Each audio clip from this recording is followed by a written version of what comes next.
Alright, Chair Lebrecht, we are streaming to YouTube. The mics are on. We are ready when you are to start the work session. All right.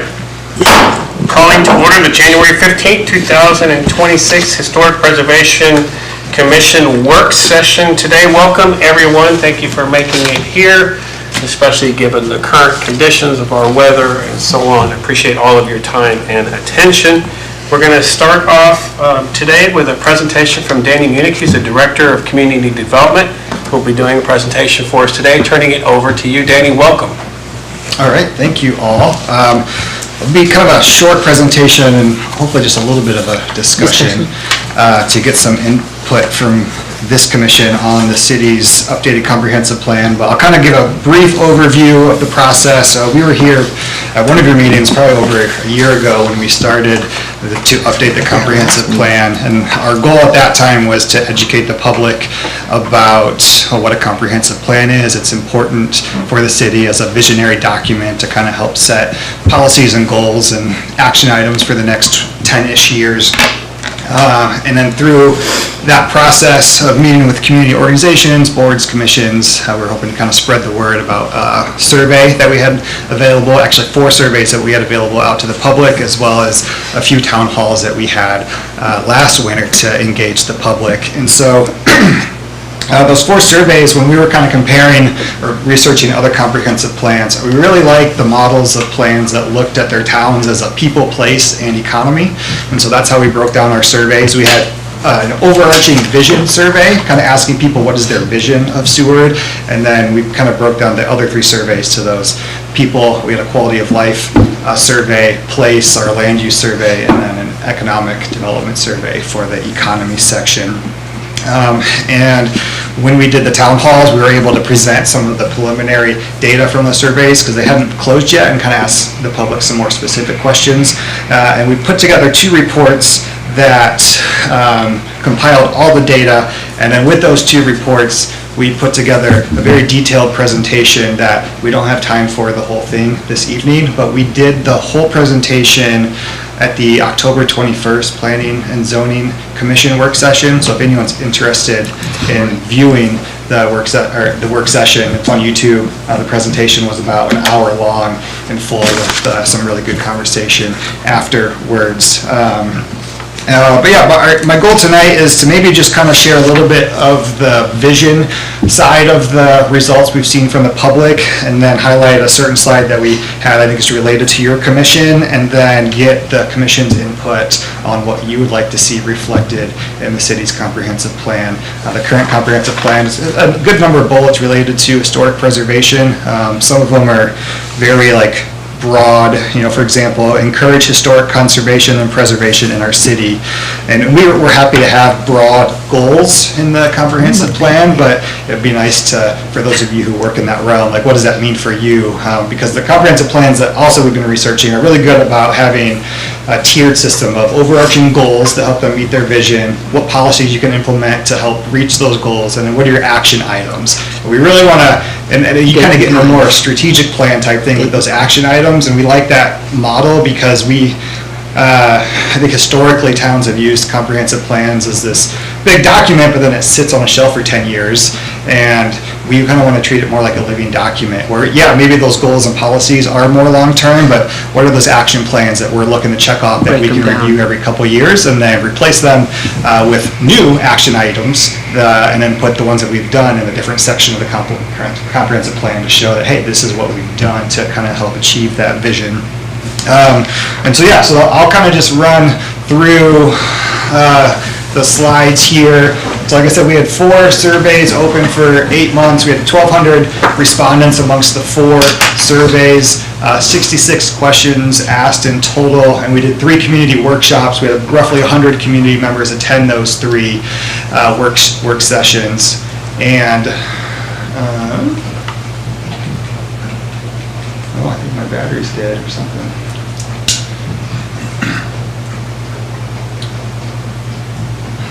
Okay, so yeah, and this is kind of quick breakdown of where the population was that filled out the surveys. And so we had 8.8% total population if you're looking at the entire Seward Bear Creek or Seward community area. And that's one thing that was important to us, to make sure that people knew that this is a community plan, not just for people inside city limits, and so we're looking for feedback from the entire community. And so those inside city limits, they won the total number with about 1,200 more respondents, but outside city limits had a larger percentage represented with 10.5 versus just under 7. And this is the age of respondents. That first one on the left is your 0 to 18. We didn't really include them in the rest of like the data in terms of compiling this, because that was us intentionally going to the high school and middle school to reach out to those populations. And so we had some fun with those groups, but you can see that our 40 to 49 demographic was by far our largest population that filled out the survey. How many people are in your household? So 2-person households were our largest group of people who filled out the survey.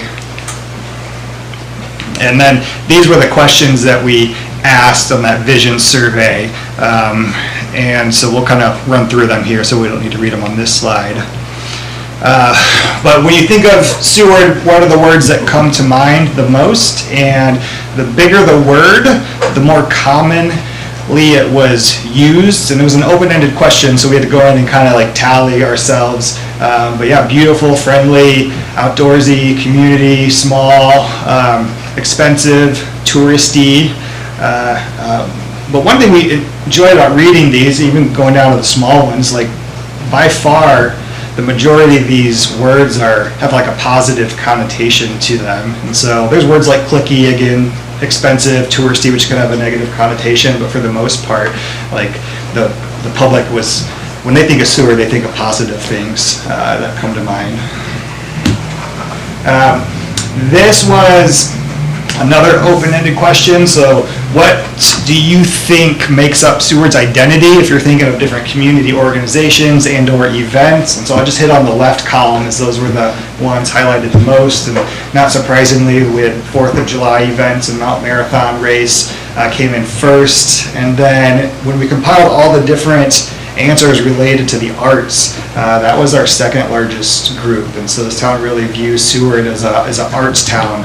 So a lot of responses about the Arts Council, murals, First Fridays, which was really cool to see. And then, again, I don't think that's super surprising that anything related to the harbor and fishing was high up on that list. And which of the following do you think positively contribute to Seward's existing identity? Apologize, it is a little hard to read, but community friendliness and is that top number, community events, festivals, and then historic preservation and assets is number 3. So I thought you guys might be interested in that. Tied with you all is community appearance, obviously important as well. And yeah, the next one. Yeah, so these are what our adult population was saying they loved about Seward. So again, that sense of community, friendly atmosphere, and then what they would love to see is kind of more focus on local year-round residents, and we had a lot of housing, childcare concerns, and yeah, and so those were kind of what our adults are saying about Seward. Middle school. So we went into the middle school and basically gave them all a poster board. We split them up into groups and told them to build their ideal town. We gave them some parameters that a good planner would think about. You want to have school and housing and roads and restaurants, and those are some of the drawings that they put together. Those are great.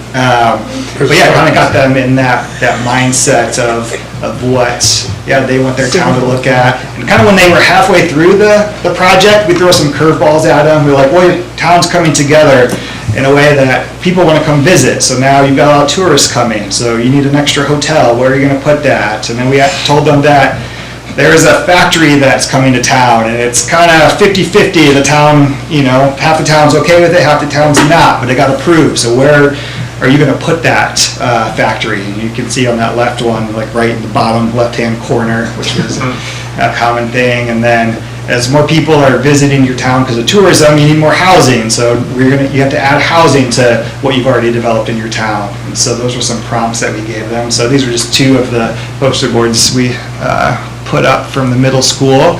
And then the next one we did was the high school.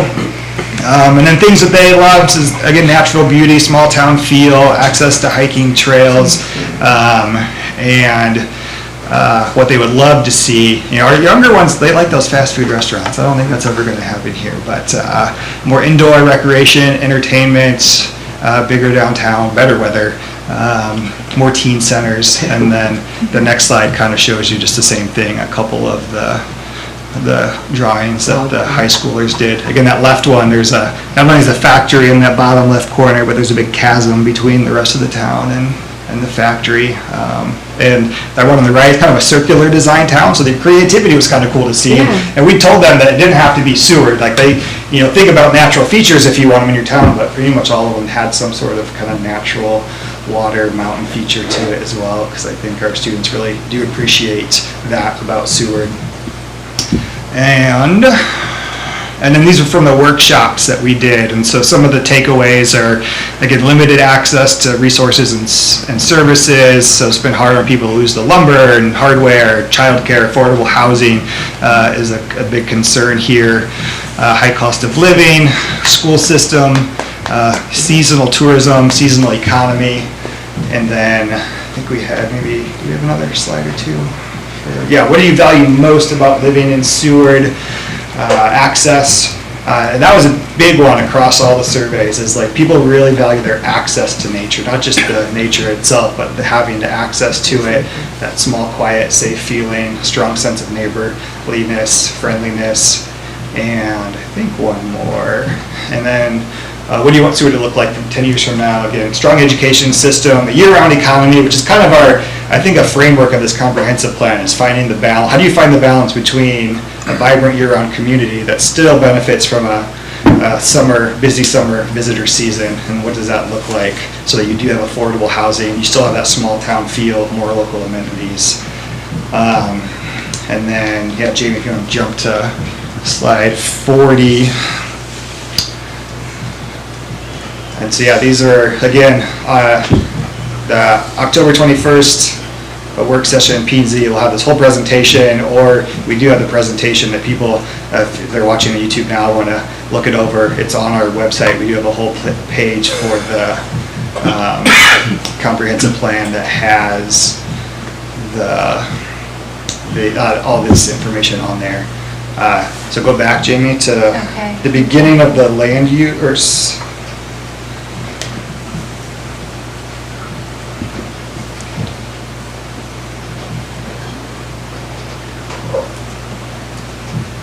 Sorry, give me one sec. It's a lot of information.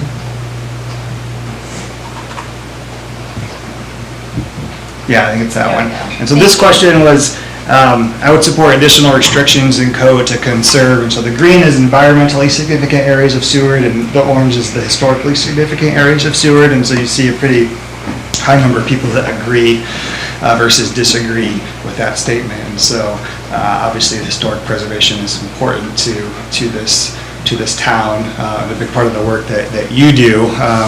But right now we're at the stage of, we're meeting with, we met with PACAB, P&Z, we're meeting with this commission, we're meeting with all the city departments to get their expertise. We're meeting with as many community organizations as we can think about, because you all are the experts in your area, and so we just want to make sure that we're reflecting language in the comprehensive plan that is relevant to the important groups and stakeholders in this town, as we're kind of getting a general, broad overview of the community through this process, which is great from our end, but we do want to rely on the experts in the area, which is why it's important for us to kind of reach out to as many groups as possible. And so I think that's all the presentation I have, and we can kind of turn into more of a discussion. But I'm less than 2 years into my position, and I feel like I'm just kind of getting my bearings in our office and working with the Planning and Zoning Commission. And so I'd love your perspective from this commission. Like, like, what do you view the role of this commission, the scope that you have in working with the city, and like, what are your strategic priorities for the next, 5, 10 years? I don't know if you think that far in advance or not, so if not, the next few years, just so that we can kind of frame, when we talk about historic preservation, the understanding of the work that you do. First of all, great job. A lot of information there. I'm looking forward to reviewing the entire thing. Happy to see that historic preservation, it would be really cool if there would have been, has there been a plan like this ever done before? Yeah, the state mandates that these comprehensive plans exist for each town, and right now, the last comprehensive plan, so we do have a current comprehensive plan. It was drafted in 2017, and it was supposed to run from 2020 to 2030, so we're just kind of over the halfway point of that. A couple things is, one, the city kind of outsourced most of the plan to a firm to come in and run it, and so I think there were some concerns after it that didn't really reflect the city as much as it could have, and so we've been kind of in our office charged with doing this mainly in-house, and it's really, again, like I said, eye-opening and helpful for us to understand the community when we live here. And then the other thing is, 2020, when the plan started, that's when the big COVID epidemic happened, and so that kind of threw some things off with how you start to implement your plan. And so yeah, when I started my position almost 2 years ago, we were first tasked with updating the current plan, and just in talking with council members and administration, and concerns that were brought forward about that plan, it just kind of turned into a full-on revamp. And so yeah, and so we don't want to lose anything. That being said, because like I mentioned, there are some good bullets in there, the current plan, that reflect historic preservation, and so we don't want to lose anything that's in there that is important and pertinent, which is a big part of why we want to, Here's where my question was going. Yeah, I'd love to work with you on a future work session or something on this, but looking at 17, which is when we did our historic preservation plan too, with 17 at the same time, were there similar questions asked, and is there any way that we can gauge whether the interest in historic preservation has increased since 2017? Because what We're kind of proud of is the fact that we did this walking tours all around, all around town, and that we've put such attention on historic preservation. I would also say that I would compliment the current administration as well too, because they've been very supportive of us in that way. We're currently redoing some work over at Holman Park and other things like that. I'd be really interested to see if there were any similar questions at that time on what the importance of historic preservation was, because that is the whole battle that we've been working on the whole time, or the battle rhythm we've been working, is really trying to get awareness through the walking tour and through everything else. So do we know, is that plan easily available, or do we know if there were, in general, assumptions that were made or conclusions that were drawn from changes between 17 and now, and how the town feels? Yeah, I don't know the process the engineering firm went through to develop that plan and how much outreach. I would guess, it's interesting because there are certain areas of town that are pretty well represented, and then some areas have wow, there's nothing in there at all about that. And so I would guess, based on a good number of bullets related to historic preservation, that they either had a conversation with this commission, or I don't know what the questions were asked, if they did a community survey or not. So, but is that plan so we don't know if there was a survey done in 17 that we could look back on?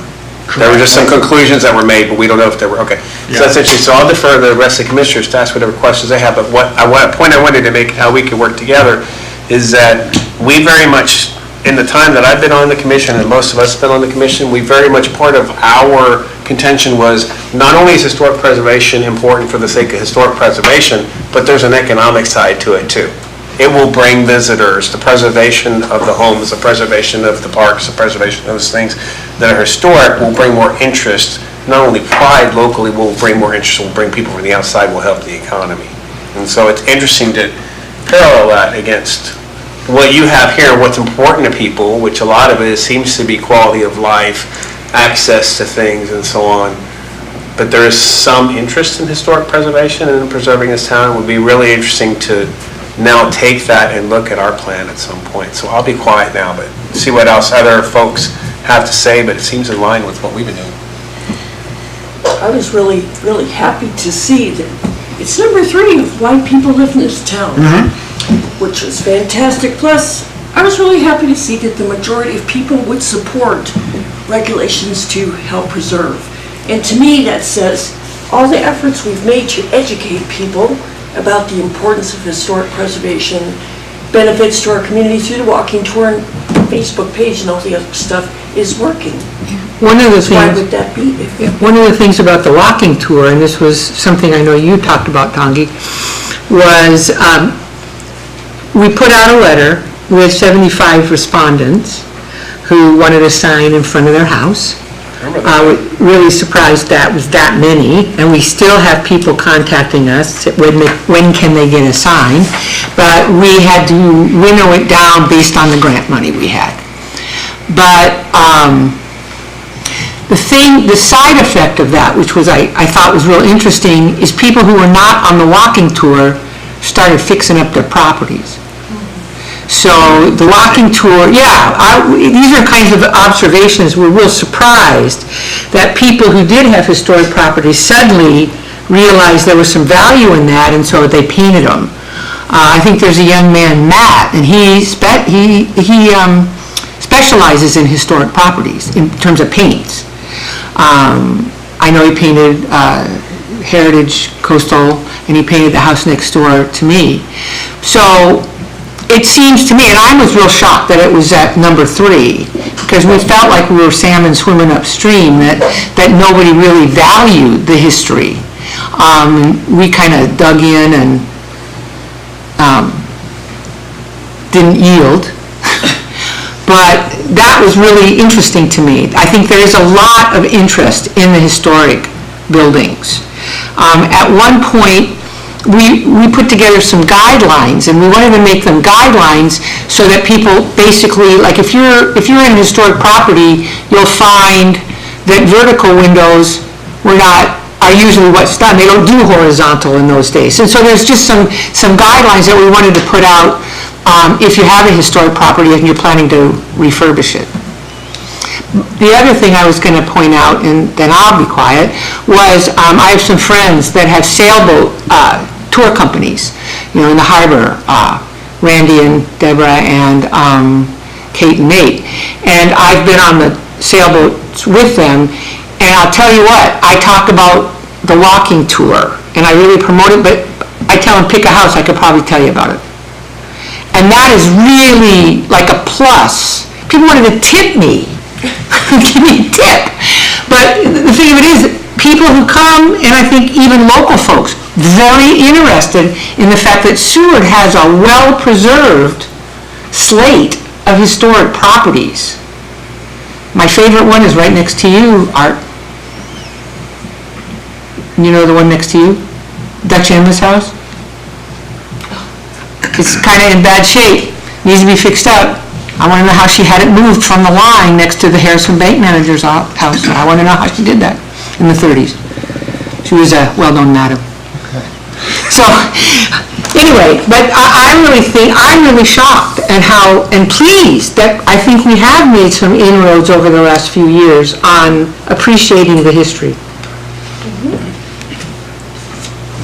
I think there's a question like, what's the next step? Like, what can we do? What are the with that, actionables? Right, we need to, yes, yeah. Well, what we're doing here is we're writing grants, and so it's a state grant to refurbish Holden Park. Okay. And we're CLG, so we could get certified local government grants that filter through the city. That's how we got the walking tour. Can you expand, like, just a side note, like, can you expand on the walking tour and like? Mary Ann, you're the expert. What do you want to know? So we are, I guess, like if someone wants to do the walking tour, like what information do you give them? Like, Well, there's a pamphlet, for example, that is at the library. There's tons of them, so they can just get one. At the museum. And walk around and see all the properties and have information. So, How many are on that walking tour? I forgot. I can't remember, I think. 26? I think we have 26 places that have signs, but there's also on that map, information of other places that don't have signs that And even some historic, plants. that they even can some. still look at. Yeah. okay. You can go to the website, and you can actually see the entire walking tour. There's also QR codes on the signs. And there's Yeah. also even a movie that we've had at the library. It's a movie running this summer, do you know? So there's a movie, you walk in the library and there's a movie that you can see. Yeah, when That'll they get go see started the too. earthquake movie, there's a walking tour. Okay, can people like follow along on their phone? Like, is there They can like, get the QR codes, they can pick up the maps at the, And you also have QR codes, or what were those signs on the doors? library, and also there's a sticker over at the Chamber of Right. Commerce. You can go, Yeah, you can hit that code. That was about trying to be environmentally friendly and not use the paper. It's like you can just go to the door of the library, use the QR code so you can download a digital map and then walk around with that rather than okay. a pamphlet. So we are, the reason I'm asking, just kind of side note, we are, so Courtney Bringers is a city planner, she couldn't be here tonight, but we go to the National Planning Conference every year, and last year was in Denver, and and we're trying to get better with our GIS systems, and Denver had a really cool tour of town we did for like 3 hours, and they have like a story map feature where they drove us around in a bus, and they had a narrator that would talk about each place, but as you got to each place, you could you could scroll on your phone and it would kind of jump around to each place, and we're testing a pilot program of that with the Mural Society, and so we're hoping that will be kind of ready to go by next summer. Are you thinking you would work with the local transportation, the free transportation that goes around, the city shuttle? Or what would you be doing? No, it'd still be like a walking tour for them, but it's just a simpler, handier way. Our plan was to see how that rolls out, and then honestly, because we wanted to see if there'd be any kind of partnership with how you guys do your walking tour to make it just more technologically friendly. Yeah, it seems like, we've talked about doing that kind of thing before. We're doing like an audio walking tour.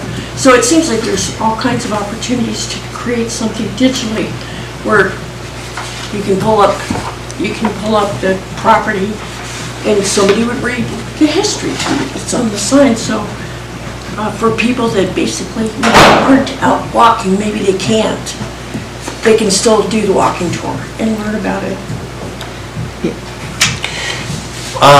One other thing that I would point out too is just as you're looking at a plan, in addition to folks having interest in just how cool the history is or the tourists that it might bring, is that there are financial advantages for those wishing to develop homes that have homes that might be in disrepair, like we were just talking about.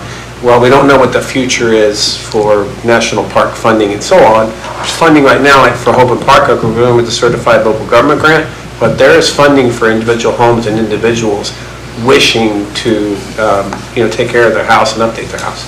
And some of those things just through the National Park Service and other areas. So areas that we could work together where, again, there is both a historical advantage, but there is an economic advantage as well too to Yeah. folks that are wishing to recognize the history of their property.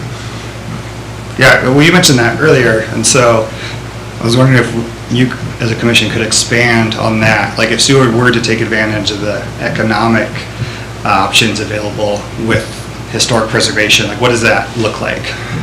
But it could look like the CLG grants, the Certified Local Government grants, like we're doing for Hope Park, when you're talking about various areas that you might be developing or bringing back to life. I mean, look what you did with Rotary. That wasn't us, but like the Rotary Park.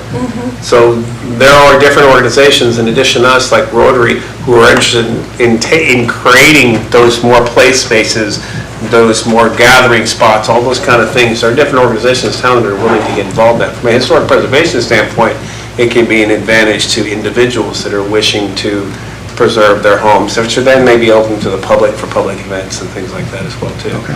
So that would take a separate session, but I know I'd absolutely be interested in Yeah. figuring out what your actionables are from this plan, from this survey that you've done, and how we can work together. I think there's a synergy there that can happen. Yeah, for sure. I was just going to say, historic properties do have access to state, national, and local funding. There's a whole variety of granting organizations. The state has an office for that. Todd and I are looking at, and Ollie are looking at getting some money in for St. Peter's, because it's pretty clear that building has been neglected and needs some assistance. And Deferred maintenance. deferred maintenance. But, and you can speak to that, but Todd and I are talking, we've been talking about ideas just to get people in the building. You've got groups meeting in there now. We were talking about perhaps this last cold spell, we do have a homeless population, we could open St. Peter's as an emergency shelter. Seward Arts Council wants to use it as a venue for different events. Exactly. And it's the 100-year anniversary, and I don't know that a lot of people in Seward are real aware, but it's the 100-year anniversary of the Veritas. 1925, City of Seward, when there was like 500 people, raised $650, and I understood the equivalent today would be about $80,000. And they painted a specific painting behind the altar. It's Christ ascending to heaven, so it is a religious painting. The background is Resurrection Bay. The front are townspeople, prospectors, and natives. That's a specific Seward treasure that I don't know that a lot of people are aware of, and it's celebrating 100 years. So we want to get people in the building. And there's discussion, Commissioner Mashna's had discussions of multi-use uses for that building as well too, so there's just a lot of synergies. I would defer to you on that. Well, making use of our historical sites, aside from those that are private residences, as venues for community events, I think is something that we ought to promote in some way, shape, or form. Encouraging Brown and Hawkins, for example, to open their space for, I don't know, fundraising events for Seward Community Foundation, or what other spaces might serve as a backdrop for local events that... I know that Zudi's does a lot of fundraiser events after hours, after hours. Jan and Judy, I don't know the new owners, but, that's a beautiful facility. And on the National Historic Register. On the National Historic Register. One of the things that does interest me or raise concerns with me is we've had some discussion about perhaps designating or seeking the designation of an historic district as part of the makeup of Seward. I think focusing primarily on the 4th Avenue business area. And that, I imagine, is going to require, or would require, coordination with Planning and Zoning Commission and Chamber of Commerce, I would imagine, would want to be involved in that. So how have you been bringing together different specific facets of the community to discuss specific events, or does that come at that 3rd tier level? Yeah, so like a historic kind of zoning overlay, which... Right. Yeah. Which would open that... If you're in a historic district, then you can seek the historic grants, but you have to have that designation. Okay. Yeah, so that we were looking at trying to get money into the hands of the owners, because it's expensive. A historic building does cost a little bit more than a regular building, but there is money available, so how do we get the money to the folks? And so that was the purpose of a historic district. Danny, could you help me just understand, as far as, we understand the purpose for the survey and the plan and everything else, what are the actionables that are supposed to come off that? Is there something that you do moving forward to address the things that people have said that they want? What is your role? What is your organization's role?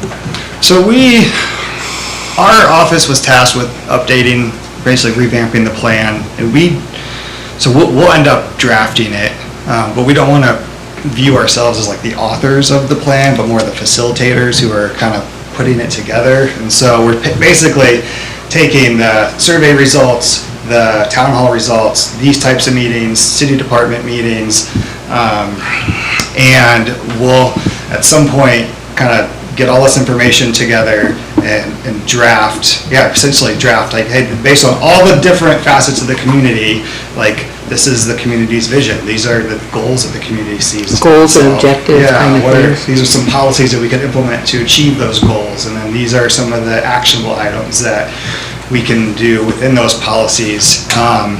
And then, and so we'll draft that, and then it'll go back before final draft is like adopted to the public for more public review. And so because we are doing this in-house, like, it's going to be a multi-year process. So could this commission have a voice as far as what we think the historic priorities are, utilizing maybe our own plan or just our own work that we've done even since that plan? Could we somehow help shape that? Yes, absolutely.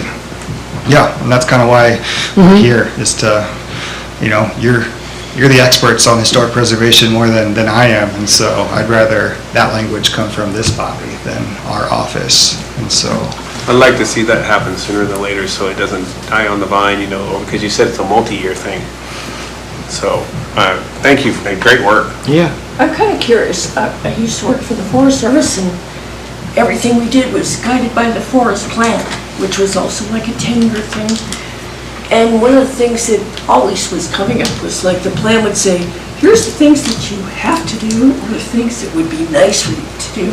So people are always looking for that guidance of what they, needed to do as compared to what they had some wiggle room on. So does this plan have that kind of guidance? Yeah, it's not so much as a mandate that we have to do all these things. It's more a guide to help the community make decisions for how it wants to invest in its future. And another reason we want to connect with all the different groups and organizations is because we don't want it to come off as, well, this is a city office developing the plan, so it's the city's role. The city's gonna do it all, yeah. Because, in speaking to some organizations, they said that they have had struggle receiving funding, like through different grants, because they could not pull language from the current plan that related to their organization, which is a Seward-based organization. And so really it's the community's job to implement the plan. And a big part of that is funding. And so if we could put language in the plan for, the Seward Arts Council to, enact initiatives that they have, because they can pull language from the plan, then they're able to, take the lead in certain aspects of the plan. Obviously, the city does have a big role in checking off a lot of the items that we have control over, but we don't want the plan just to be a city, Right, it's not a city-directed. operated plan. I don't know. Can I say something? You could say anything you would like. Okay. Please do. Just as city admin for the past 2 years, they're not tooting their horn enough, so I'm gonna toot it for them. Okay. I know a theme of this commission has been awareness since I've joined, and I think some actionables that they have envisioned within the next 10 years have been that digital story map. I think the city of Seward worked with Alaska Remote Imaging, and they have expressed interest in creating that digital story map.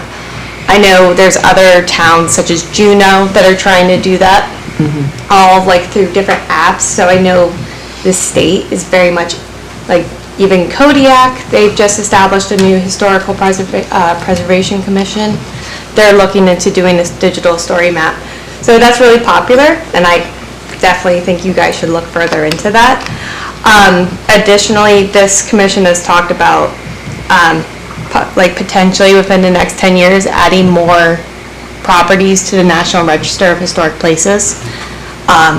That is always key for historical preservation commissions. Additionally, the state of Alaska has just updated their own statewide historic preservation commission, and most likely within the next 10 years, our commission plan will have to mirror those new 2027 standards. So those are 3 things probably that this commission will be doing, because they've already talked about it. So they're probably going to be doing that within the next 10 years. Great. That's it. Anyone else? I know I said I wouldn't take more than 30 minutes. Is it okay if I ask 2 quick more questions? From your perspective, what are the biggest roadblocks or threats to achieving your vision? Money. Yep. Money. Sorry to be blunt, but No, That's it. you know, and the other thing too is, one of the things we ran into when we were talking about a historic district, is people thought, if I have a property within that district, then I am going to be dictated to about what I do with that property, that suddenly I've lost control. And so again, I think that kind of, public education. well, that's why we really focused a lot on awareness, that that's not the case. If you have a historic district, then you can access historic grants, and nobody's going to dictate. We would, we would hope you'd make the building look historic, because that's the whole purpose. But people were afraid that they would lose control of their property if there were rules. And that's not the case at all. But it's just sort of a misinformation that people were kind of worried about. Nobody's going to tell them. At that time, it seemed like At that particular everyone time. seemed to think that the majority of people would not support any regulation or control to help, historic buildings. But from your presentation, that's not true. Yeah. But I think we worked really hard at awareness. And so I kind of take, we've had people contact us that want to be on the walking tour. When can they get their sign? And I think those signs really helped. And a lot of the work we've done sort of woke people up to the fact that we have a really cool history, this town. Pick a building and could probably tell you. And the walking tour signs really focus, you can always find a lot of information about buildings. But the walking tour signs, if you read them, focus on the people. We had quite a few characters in this town, and they're still here. There's a lot of characters in this town currently. So I think that made a huge difference in terms of awareness of Seward's history. I would say that the second challenge, it's very similar to what you were saying. This is a short-term versus a long-term Right. vision. Because if you look at your presentation, there's so much need for some things like housing, childcare, for lack of a better term, entertainment things for the kids. So there's such a short-term focus on the needs, as well as the high cost of things, as well as the seasonal tourism and all that, which is part of the reason why we were trying to create awareness, or are trying to create awareness of the historic district. Is why not come down here in winter when there's not tourism, whatever? Why not learn? Why not do a walking tour? Why not come visit the library and the museum? Why not educate yourself on what there is here? Because this is a bright spot, and it is relaxing, and it is a beautiful place to come to. But there's a short-term versus a long-term. So there's needs for what we need right now, and sometimes people are willing to sacrifice history or preservation of historical places or so on because of the need and what they need right Getting now. food on the table and a roof over their Yeah, head. so that's part of why we look at our own things. We're paying attention. We're not trying to be obstructionists in any way, shape, or form, but if we see that XYZ building that has existed for 100 years is being thought of to be torn down, there's no attention to it, we're like, well, wait a minute, there's historical significance. Let's educate people about what the church is. A perfect example. You're starting to do some services and other things there. You've held a wedding, you've done some other things. Got a few. People look at it and they assume that it will always be there, but it won't always be there, at least in its current form, if there's not a public support of saying there's a reason for this long-term survival and thriving of this amazing building. So again, looking at short-term needs, well, maybe I'm not going to church on Sundays, but come inside, look at this building, learn about this building, get excited about the history, and think about what could be. And then one day, it will be in such a place that they'll be able to enjoy it like it should be enjoyed. But we need public support. And short-term versus long-term is kind of a problem. Great, thank you. And then my last question, hopefully it's a more fun one to answer, because we definitely want to make sure the language of this plan has a personal spin, that people from this town helped craft it. And so when you think of the importance of history in Seward, for you personally, like, what role does the history of Seward play into Seward's identity? Like, how does that question resonate with you?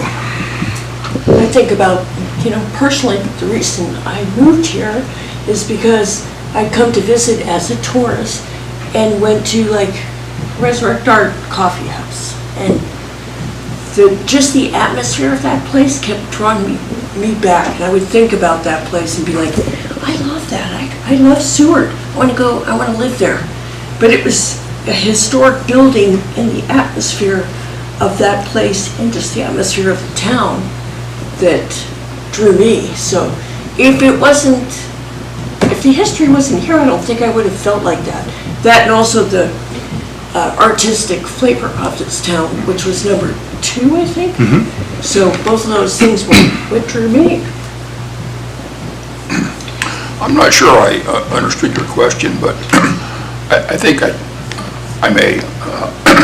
I think it's critical that our plans be done in-house by people that live here.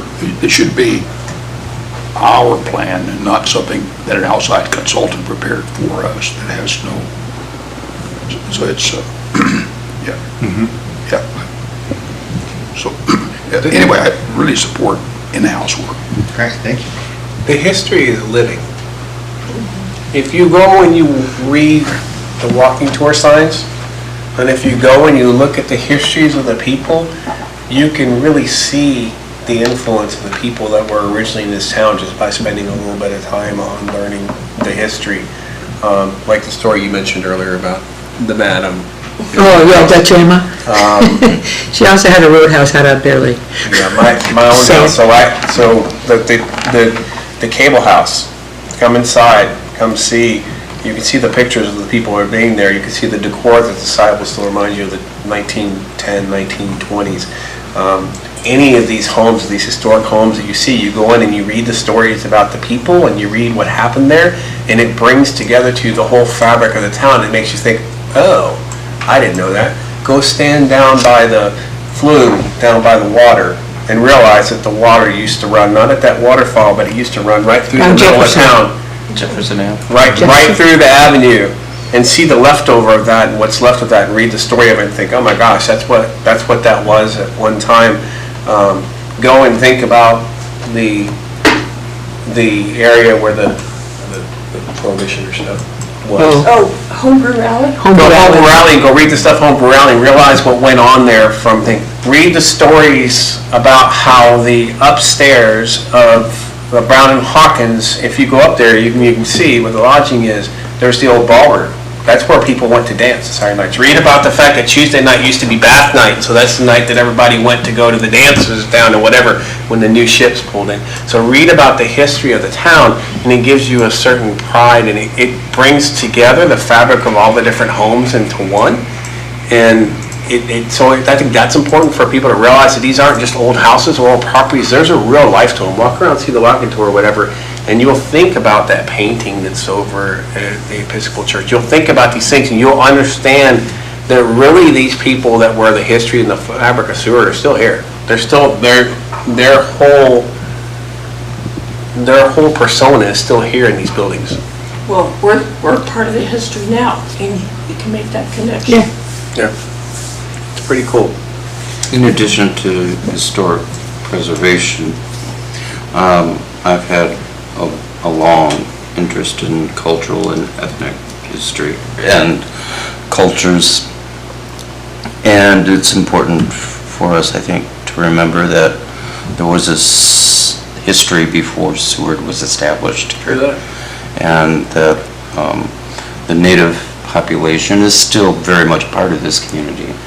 Have they been involved in any significant way in your discussions qua the native population?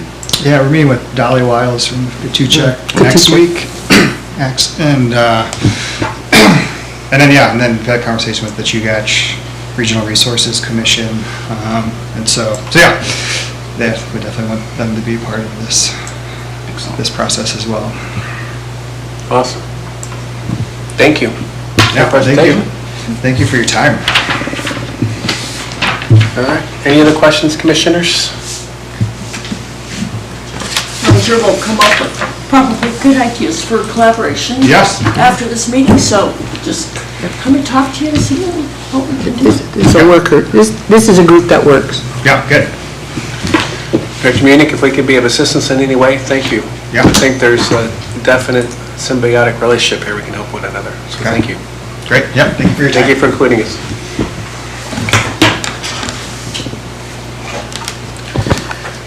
So I think All let's right. close the work session. I think that we should maybe close down the work session unless there's anything else anyone else has to add. Take a little break before we resume with our regular meeting. Does anyone have anything else you want to add before we take a break?